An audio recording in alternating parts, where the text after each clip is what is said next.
Dabar pakalbėsime apie vieną labai svarbią užduotį, kurią turi atlikti jaunieji prieš vestuves ir vestuvių dieną.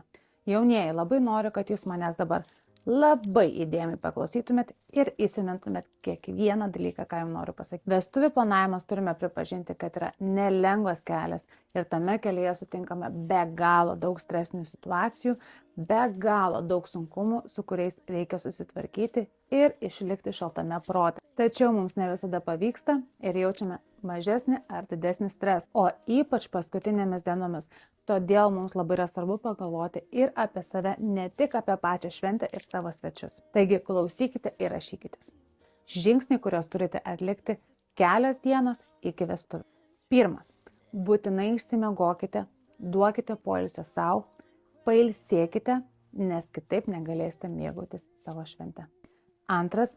Visus paskutinius darbus palikite savo artimiesiems arba vedybų planuotojai koordinatoriai. Trečias.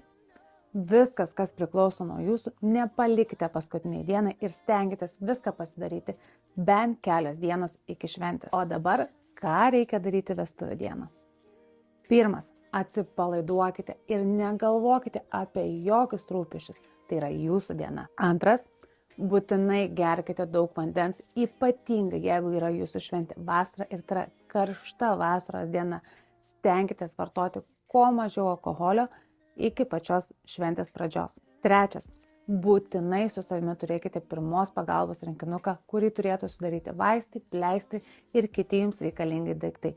Pirmos pagalbos rinkinuką galite laikytis jaunųjų mašinai arba duoti liudininkams. Na ir ketvirtas, pats svarbiausias. Paleiskite visas emocijas, švytėkite, šypsokitės ir išjauskite kiekvieną šios dienos akimirką.